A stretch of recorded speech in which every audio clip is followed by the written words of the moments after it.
Assalamualaikum warahmatullahi wabarakatuh. Saya Kiki Fikriandeka dengan NIM 1915401101 dari reguler 3 tingkat 2 akan menjelaskan tentang siklus menstruasi dan metode alamiah. Menstruasi. Siklus menstruasi adalah proses bulanan yang ditandai dengan serangkaian perubahan pada tubuh dan reproduksi wanita. Dalam prosesnya ada dua hal yang akan terjadi, yaitu menstruasi atau kehamilan. Siklus menstruasi. Menstruasi adalah proses keluarnya darah dari vagina yang terjadi diakibatkan siklus bulanan alami pada tubuh wanita. Siklus ini merupakan proses organ reproduksi wanita untuk bersiap jika terjadi kehamilan.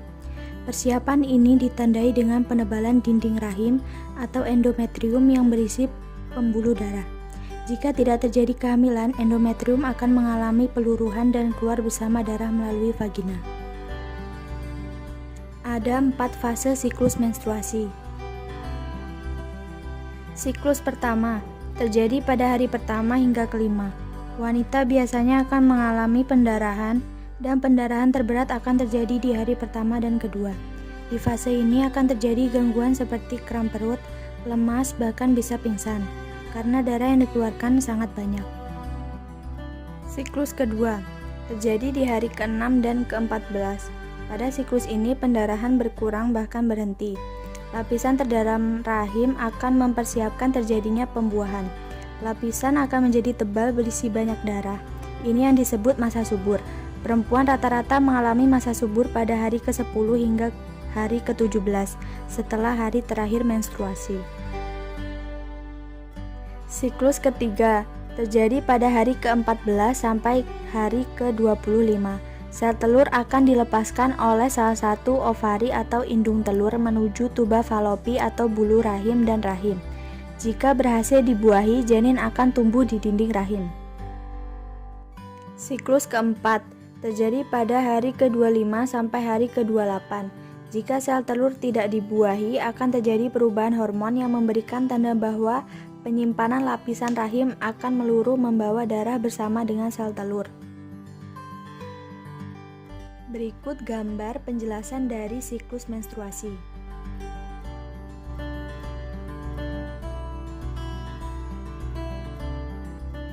Selanjutnya saya akan membahas KB metode alamiah.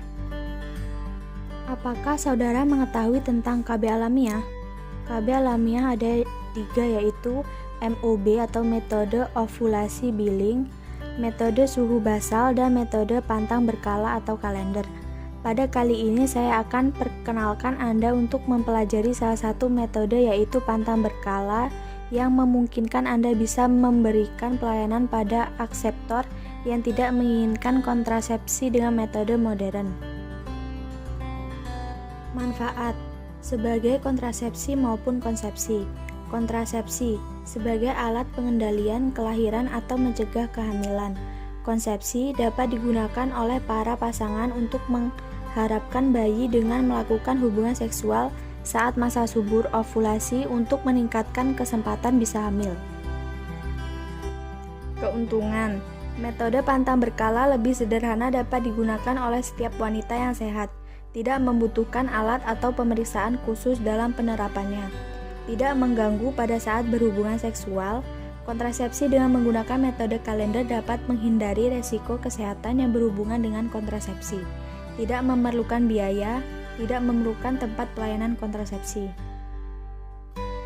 Cara kerja metode kalender. Prinsip kerja metode kalender ini berpedoman kepada kenyataan bahwa wanita dalam siklus haidnya mengalami ovulasi atau subur hanya 1 kali sebulan, dan biasanya terjadi beberapa hari sebelum atau sesudah hari ke-14 dari haid yang akan datang. Sel telur dapat hidup selama 6-24 jam, sedangkan sel mani selama 48-72 jam. Jadi suatu konsepsi mungkin akan terjadi kalau koitus dilakukan 2 hari sebelum ovulasi. Hendaknya sebelum memakai cara para pemakai harus diberikan penerangan medik yang jelas tentang cara ini. Pengertian suhu tubuh basal adalah suhu terendah yang dicapai oleh tubuh selama istirahat atau dalam keadaan istirahat atau tidur. Pengukuran suhu basal dilakukan pada pagi hari segera setelah bangun tidur dan sebelum melakukan aktivitas lainnya. Petunjuk bagi pengguna metode suhu basal tubuh. Aturan perubahan suhu temperatur adalah sebagai berikut.